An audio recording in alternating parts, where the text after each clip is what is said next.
Charles Purcell presents. This is episode 2 of 5, a little mini-series I'm calling Skrauss in the House with my good buddy, the Skrauss. In this episode, we talk about, it gets a little bit serious. We talk about money. We talk about conservative versus liberal. So I hope you enjoy it. So how you been since we've seen each other last? I've been great. Yeah? Yeah. I've decided to start making money. I noticed a Facebook post the other day where you were sort of affirming that. Oh, did I actually post that? That's interesting. It looked like it looked like an affirmation. Oh, okay. That's possibly what it was. Is that how you were thinking about it? No, it was more of a declaration, but... okay, well, 6 of 1. Yeah, I mean, what's the difference, right? Whatever. I don't care. It gets back to that whole, psychic thing. Yeah, and you have to convince yourself, which is less psychic and more reprogramming. Yeah, How to succeed. We tend to have a bad relationship with money. Like we want somebody else to bring it to us rather than understanding we can just bring it in ourselves. Right. Bad relationship with money. You would probably accuse me of having a bad relationship with money because I sort of despise it. I think it ruins everything. It taints everything. It poisons everything it touches, and I don't want any part of it. Sure. And I make very little money. I make just enough to get by, and that's all I want. I literally don't want anymore.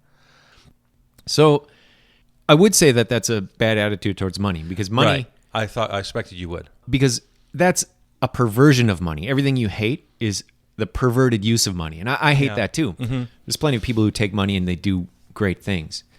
I don't know. See, that's where we differ. I think it's inherent in the nature of money itself. You think the very so? concept of money, I think, is really flawed, fatally flawed. Here's an example. I want Paul Schaefer for my show Image for Hire. But no musician will give me the time of day unless, and I suspect, if I said, well, I'll give you $75 an hour. You're right. Just like you paid us to show up here. And you found out yourself you needed to pay the actors for Stream of Consciousness Talk Radio Theater to get the quality you wanted. Absolutely. I would never pay a guest, but I paid actors. Exactly. Certainly. Right. And that's what you're talking about, a musician who would actually work on the show. Right. We're in agreement there. You pay people, especially artists. You pay artists. The bigger the project, the more funding you need. Okay. We're with each other. Yeah. So I don't think money necessarily pollutes things, but greed certainly does. Okay. I get your point. Mm-hmm. I'm not a hermit. I'm not a crazy guy in the woods. I do use money. I live in society. Sure. I understand how you have to. Right. And it's just a system of bartering. It simplifies things. Yeah. And again, it's way too much to get into, but I don't want to dominate and take, because I could if I wanted to. Go off. This is my thing. I could totally go off. Is that your shtick? That's really, one of your shticks, I think. It's my central shtick. Is it? Money is your central shtick? Yeah, the hatred of it. I'm an anarchist at heart, and I really believe the world would work better if there was no such thing as even the concept of money. We just traveled freely and give each other what we have and share with each other. Oh, the gift economy. Have you been to Burning Man? Are you familiar with Burning Man? Oh, of course. Yeah, I haven't been. Well, they build a city every year called Black Rock City, and it's run on the gift economy. Right. Where you just give freely with no expectations. There you go. See, I think the world would work beautifully. I don't think it's sustainable. Yeah, well, we'll never know because it's a utopian dream. Yeah, that's true. Yeah.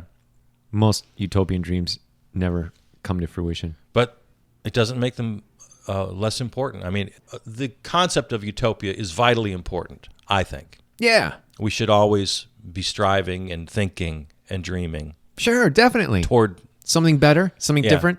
Yeah, because if you don't have a utopian vision, you can't go in that direction.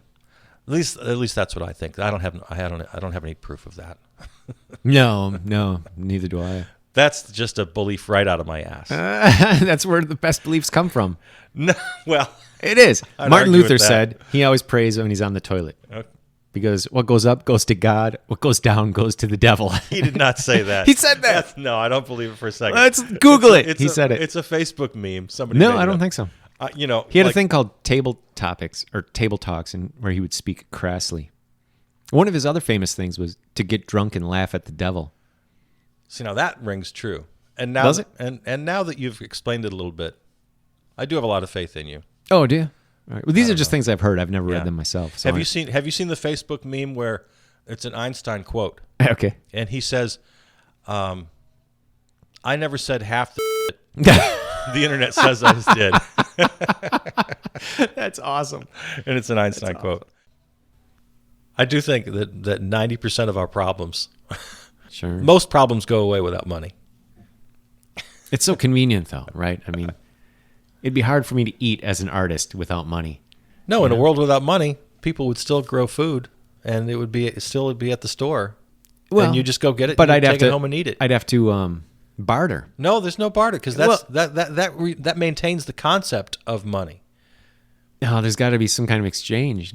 I mean, why would anybody Why? altruistically just produce food and 'Cause- work all day long, 7 days a week? They for wouldn't. Some guy who sits around and does nothing.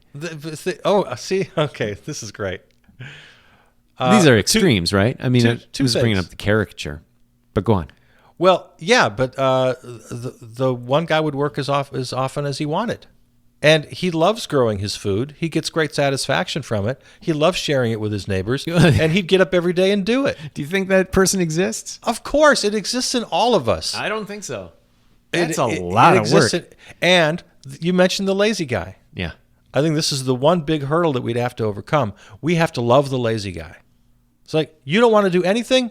You know what? You're an anomaly. We love you. You're part of our family. Do nothing. Sit around all day and just take and give nothing because you're such a rare being that you're not hurting anybody. Okay, so the guy outside Walgreens when you're trying to get a pack of gum. But that's in the current money world. Oh. In the non-money world, he's not there. He walks in and gets whatever he wants from the Walgreens because there's no money involved. He's taken care of. Yeah, I don't think that's a good idea. It's a beautiful idea. It's a wonderful, beautiful idea. I don't know. What would you do if we lived in a no-money world? You'd get up in the morning and what would you do? I don't know. Nothing, probably. You would not. I don't believe that for a second. You don't think so? You would find the most wonderful creative things to do, and you'd share them with all the rest of us in the community. I know that for a fact. There are very few things I know for sure. This You know I that know one for sure? This I know for sure. Of course, is a dream scenario, right? So everything is free, right? So I'd have access to everything. I'd, just go to the local production studio and produce whatever I wanted, and all the hands would be there to make it happen. And Well, you still have to if you need people to help you, you have to convince them to help you. It's their time. You can't pay them. There's no such thing as money. right, yeah. So you can't hire people. No, but they'd be there for free, right? Their services would be free. Only if they want to be there for free. Yeah. Okay. If they want to collaborate with you, then they'll be there. You may have to convince them that yours is a good idea. Maybe there are 20 other guys there with good ideas. Uh-huh. So there's still that. There's a competition for ideas and for resources. Yeah, there's still that. But there's no money. All right. Yeah, I don't know. I don't know what I would do. By the way, I didn't offer you any water. Oh, that's all right. I'm good. I have enough spit. Really? Yeah. I just got thirsty, and that's what made me think of it. Oh, okay. I see. I'm like good. a Republican. I only think of other people when it affects me. When it affects you, yeah. Join humanity. Welcome to the club. You are now an official human. That's Paul Ryan, who just decided to go home to his children. But Paul Ryan is the perfect example of that. Of what? He's a kind-hearted, gentle, wonderful person, but only in the tiny circle that he inhabits. Oh, I think most people are like that. I'm not like that. You're not like that? Oh, my heart bleeds for the children of Syria. Does it? Mine Much doesn't. more than it bleeds for the neighborhood. See, that's the problem of TV. Everything is so abstract, and the world is. There's nothing abstract about the children of Syria. Oh yeah, it is. You don't know that they exist. You just. Okay. You know what I'm saying? It's Yes. I've had this philosophy class. You were the loudest guy in philosophy class. I actually never participated in classes. But you would have been. Oh yeah. You would have been the guy everybody's looking at. There he been. goes. There he goes. Could have been. Always questioning the premise. Right. Yeah. That'd be you. Yeah. And the trouble with that is you question a premise so far, pretty soon nothing means anything. Yeah, you can do that in like 13 seconds. It takes you to just question. Oh, everything's meaningless. Yeah. It's not helpful. It's not helpful. No. Not at all. But radio is helpful. Radio's wonderful. Radio's the greatest thing You know ever. what I love about radio? Radio Free Europe and like the broadcasts into forbidden lands. That's pretty. Yeah, gotta admit. That's- Even if it is propaganda, it's still pretty cool. No, I the love concept. that. Exactly. That's what the premise of my show is. Like, we're broadcasting. Are you familiar with Philip K. Dick? Yes. We're broadcasting into the Black Iron Prison. Okay.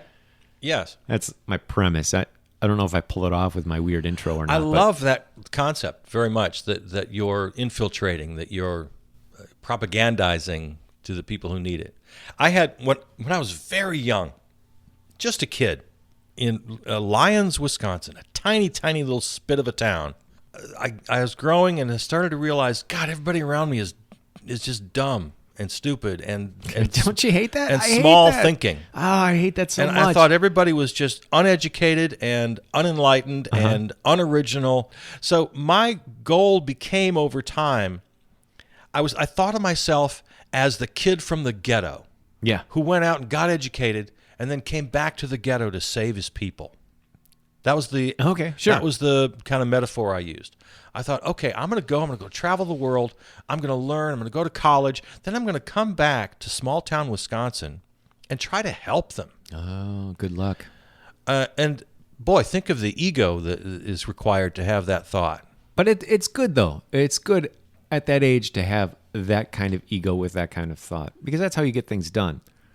That's how revolutions start. Yeah, but I wasn't appreciating the wisdom that these people had. Yeah, And that's what the they could unfortunate and what side they could effect teach of me. youthful exuberance. Yeah. Yeah. And I think through my life, I've had a hard time accepting that. Well, it's because it's alienating. Well, it is to me. I'm a mover for money, and I move furniture, and sometimes I'm trapped in a truck. See, the tenor of our conversation, when you said mover, I immediately thought like mover and shaker. I move people's souls. That's my dream. I took it So that far, way. I can't make any claim that I've been effective moving anybody's soul or opinion, except to anger. But You're good at that. I am. I know I excel. I'm trying to not excel at that so much. But I'm trapped in a truck with movers that are dumb. You know. Yeah, And, wow. I mean, I love these guys, but I get weary listening to them talk because Yeah.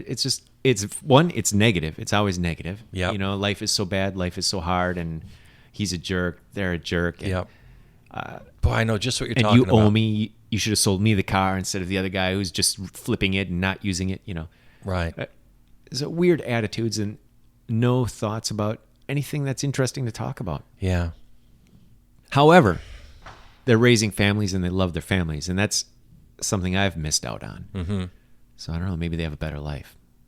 I don't know. Yeah, I've struggled with this forever. Right. But it's alienating. Being with somebody like that, I just can't relate at all. Yeah. And I know they're not interested in anything I have to say. In fact, they will marginalize me because of the things I have to say. You know, they'll push me outside the tribe. This is such an important question in the era we live in with the current guy in the White House. And, anyway, look at it. The divide is wide.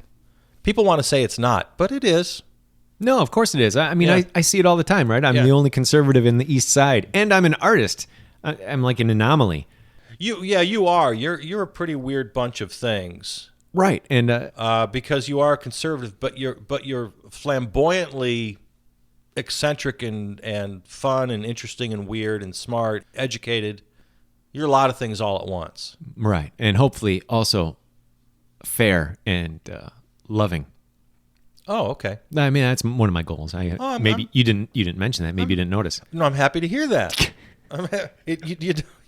You don't display that all that often. No, I have to bring it up periodically because I sometimes feel like people aren't getting the gist. Well, okay, I'll give you a little tough love here. Okay. Because you do present yourself as kind of I got mine, go get your own tough crap. man. Really? Do I? Go On go- Facebook, you mean? Yeah, in your social Yeah.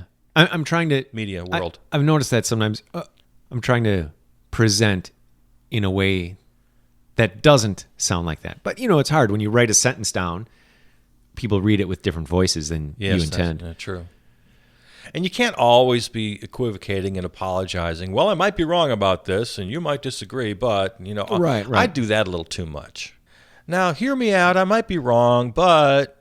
Whereas, and a guy on the radio, a person writing a column, a blog, an opinion, You just start in the fast lane and you just go. Oh, I see. Yeah, no, I never apologize or what you said, equivocate. I feel like it's a waste of time. I mean, it should be understood. This is only my opinion.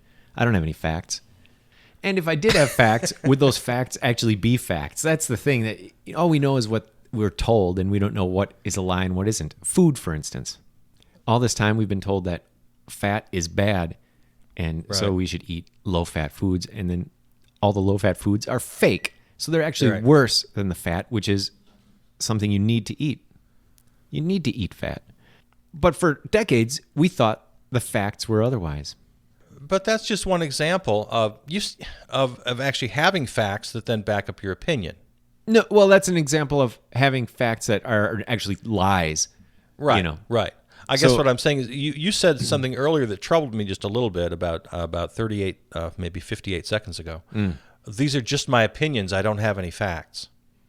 As though that's okay. It's not okay to have opinions without facts. Oh, yeah. Well, this is the thing.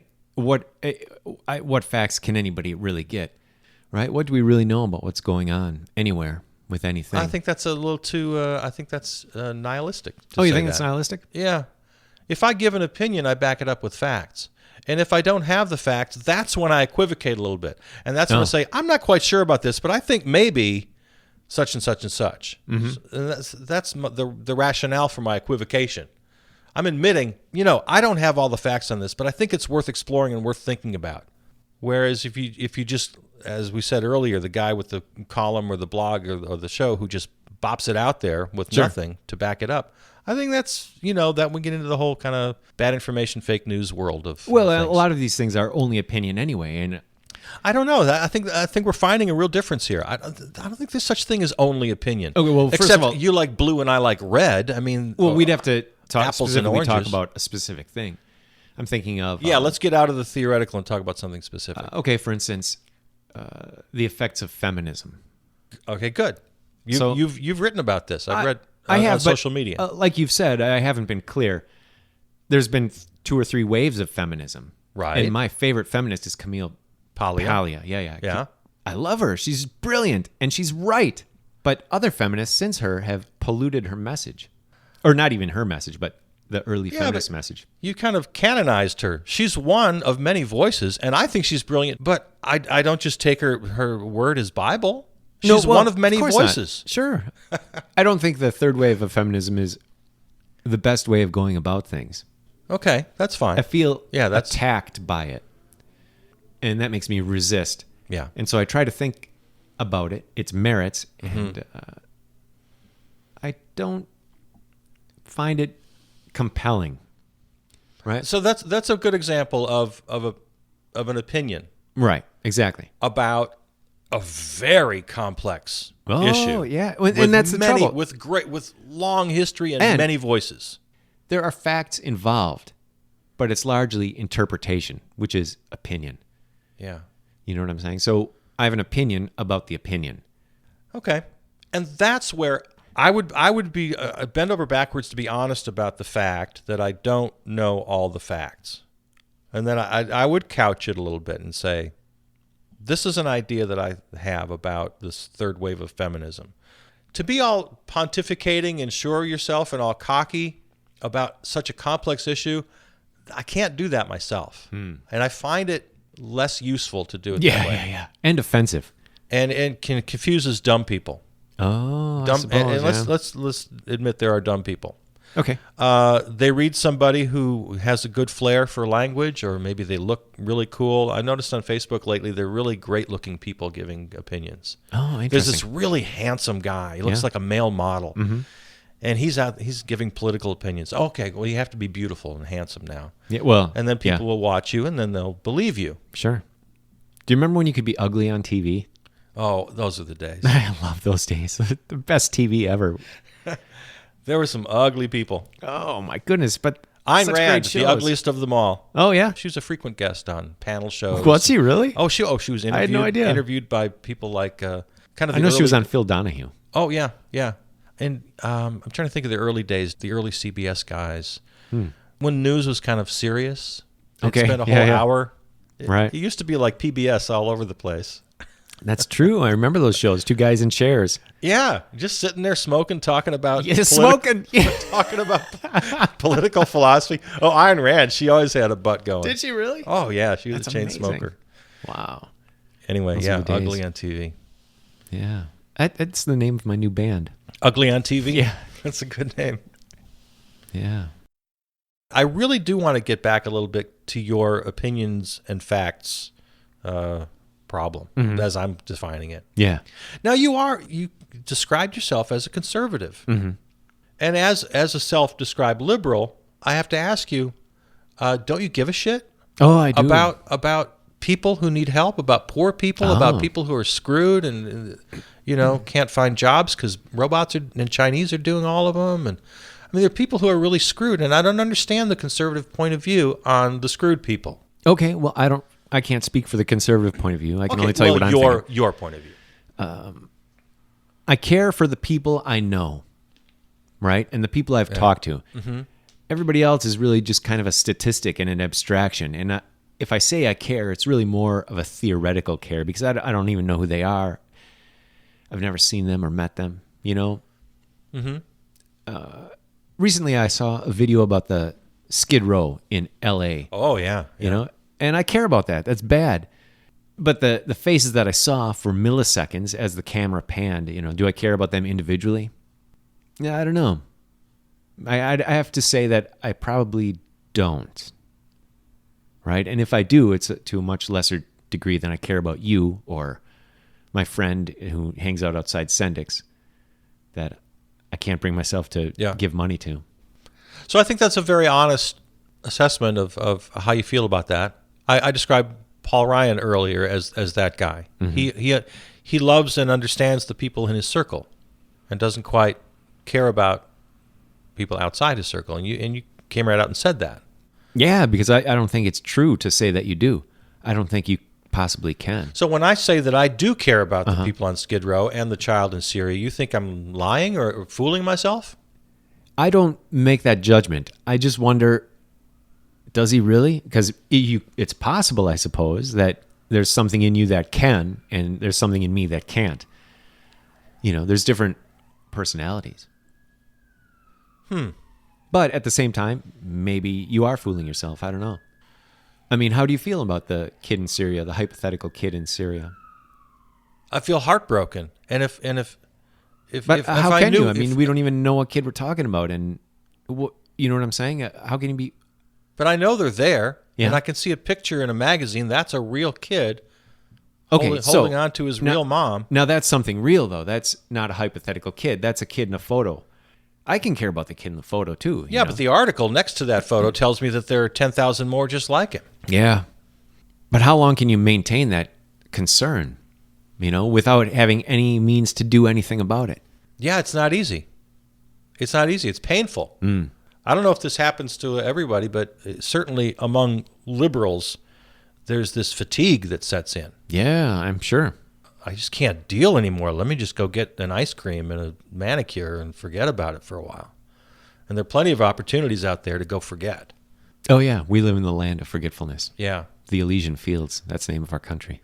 What is that? What is that a reference to? The Elysian Fields are in Hades, actually. It's where you just forget and you're numb. Oh, okay. They met the Lotus Eaters or Lacrimosa or some other thing that made you forget. But Okay. a state of drugged bliss. Yeah, there's plenty of opportunity for that. Mm-hmm. But, yeah, I mean, I care about the greater things and not sure what to do about it except talk about it on the radio, vote for the person who I think is going to make for good international policy because I know I'm not cynical. I think that matters. I think what the president decides, whether to bomb Syria or not, I think makes a difference in actual real people's lives. Yeah, I think about it all the time. And I would very happily give up all those things that we can use to forget, the multiplex movie theaters and all the retail and all the shopping and all the restaurants and all the opportunities I would give it all up tomorrow. Cut it in half, cut it by tenfold if it meant that, if Skid Row and the children in Syria could get a break. All right. Well, that's a dream, But what can you do right now? Oh, like what I said, I I can talk on the radio, try to convince people. I can vote for the right person. I'm not sure what else I can do. And what is the... I mean, you can send money to a charity that you trust. Sure. I don't know. I don't have any original or great answers. Just the stuff anybody else would think of. Right. But I don't understand conservatives. I don't understand it. I don't understand liberals. Yeah. And I think that's a psychological thing. I don't think we can understand each other. Huh. There's this chart that a psychologist came up with, and he found that between liberals and conservatives on these 7 points of judgment, we don't share the same value. Yeah, there's in been a these lot of judgments, research on this recently. Yeah. Hegel. You familiar with Hegel? Not very, no. The Hegelian dialectic Yeah. kind of builds the foundation for what Marx and Engels did. Okay. And it's the basic concept that one side of the equation is not the whole picture. In other words, you can't just say, well, it's just psychology, because there's also the influences of society on us. Yeah, there's that too. The larger picture changes us. We, in turn, change it. It's a reciprocal, dynamic relationship, always changing. So I don't want to be fatalistic and say, well, we just have different psychology. That's the way we were born. Boom, end of story. We can change based on how society is structured, and the government we live under, and the society, and the mores. Mm-hmm. It changes us, we change it. Dynamic, always changing. So that makes me hopeful that we can find some common ground and we can change for the better. If you need to change, if I need to change, we can. Are you willing to change? Oh, absolutely. Yeah. Yeah. I think I can honestly say, I mean, I'm very much attached to knowable, verifiable facts. Okay. That we can all share. All right. And if knowable, verifiable facts bring doubt to my mind, I'm happy to listen to that. Okay. My liberal friends are going to be angry with me. That's all right. They're probably already angry with you for talking to me. You should probably change my name. Yeah. Do you worry about that? No. Because you just swim in very liberal waters. I know, and it's so weird to me. But at one point, I got sick of constantly being at the butt end of every conversation and not saying anything to be nice. You know, about how stupid everybody is who's conservative, you know, and how evil they are. And the issues are bigger than that. Like, right, we're talking and we can't even figure it out, right? And I just got sick of it. And I'm not saying that conservatives don't do that either. We love to do that too. But if you're in a room, try not to assume that everybody agrees with you before you start talking about how stupid everybody who disagrees with you is. Charles Purcell presents. There it is, episode 2 of 5, what I'm calling Skrauss in the House, with my buddy the Skrauss, who is the host of Image for Hire on River West Radio and riverwestradio.com. Find this episode and all episodes of all the podcasts at my website, charlesburcell.com. Everything is there, all the links. Of course, you can also hear this and the others on Apple Podcasts or whatever your favorite platform is to find your podcasts. Talk to you next time. I'm Charles Purcell.